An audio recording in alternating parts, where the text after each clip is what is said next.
Our personal sexuality is a big part of our individual identity. We come into this world and are announced to be male or female.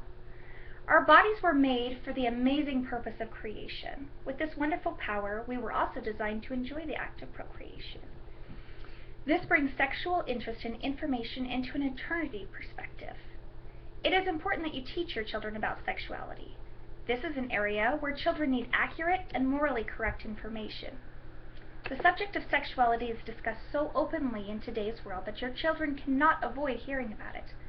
But most of what they hear will teach them of the world's abuse of the power of procreation. Unfortunately, many parents are not teaching their children about sexual issues as well as they could. I found that only 15% of active young LDS members considered their parents to be the primary source of information regarding sexual issues. These young members say they learned about the important topic mainly from friends or peers, the internet, media, entertainment, textbooks, extended family, or their church leaders. Schools and other organizations can partner with parents to provide young people with accurate and developmentally appropriate education. The goals of sexual education is to help young people gain appropriate knowledge and skills so that they can make healthy decisions about their sex lives now and in the future. I did not have the kind of relationship where I could talk to my parents about sex or anything surrounding this sensitive subject. My sexual education came from my friends or movies. The little amount I knew did not prepare me for a night of high emotions and close proximity to the opposite sex. I definitely was not prepared when 1 month later the stick showed 2 pink lines. I wish I would have been able to talk to somebody and learn more about the subject, instead of it being such a big adult secret. The church states that sexual relations should be between a man and a woman who have been properly married. We teach abstinence in our children, normally explaining that it is wrong to do so before you get married. But the reason God gave us this commandment is to protect us, not keep us from enjoying our bodies, and we need to explain this to our children. Many states have education classes that only teach abstinence. They are afraid that if we talk about sex, we will put more ideas into our children's minds. My question is, though, do you think those ideas are not already there? Do you think they haven't heard whispers and giggles on the playground? Most children begin hearing things by 2nd grade. Abstinence programs have been proven that they do not increase the rates of abstinence. They do not lower the rate at which youth initiate sex, and they do not decrease the frequency of sex or the number of sexual partners among active youth. Teaching abstinence is important and the best way to keep our children safe, but studies show such programs have had a negative impact on youth.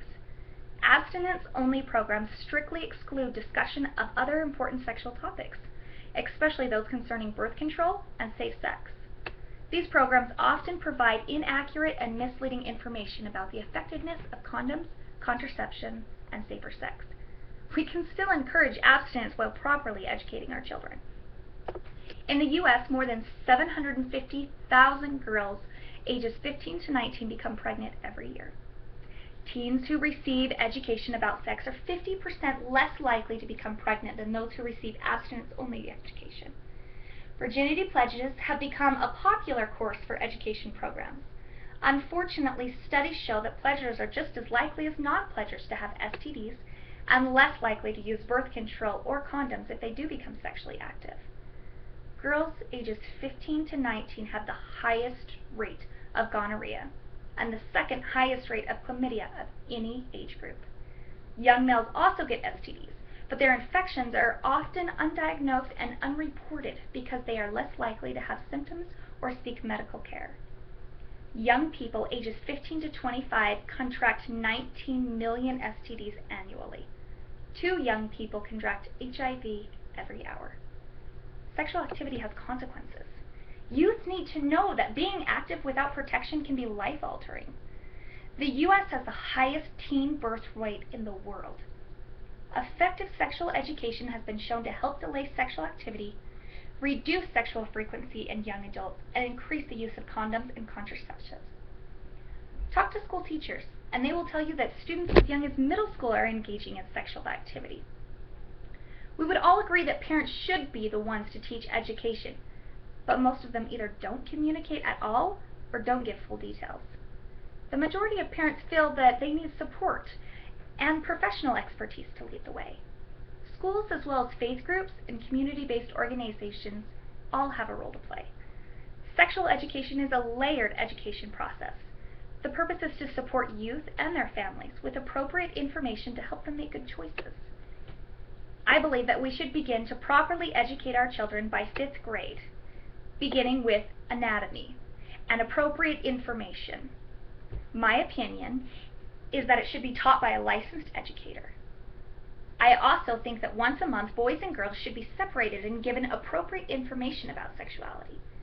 This will begin at such a young age with the anatomy and reproduction. With each meeting, the educator will build on previous information. Each new information will be presented, including psychology of relationships, the sociology of family, providing medically accurate information about both abstinence and also contraceptives, including condoms. It's not the place for public schools to distribute condoms. Condom distribution should be left to the hospitals, clinics, and social service agencies. But adolescents need to know where they can go to obtain them if necessary. The goal would be to create a safe environment where young adults feel they can ask questions and learn about things without being embarrassed or reprimanded. It's important when talking with our young adults that we are honest, accurate, maintain healthy attitudes, and are non-judgmental when talking about sex. Good communication will help create a trusting relationship where young adults are more inclined to listen and ask questions. If we want to prepare our children, we must teach them early, often, and correctly. For parents to effectively teach their children about things that matter most, children need to feel comfortable and safe in talking about all subjects, especially the ones that are more personal.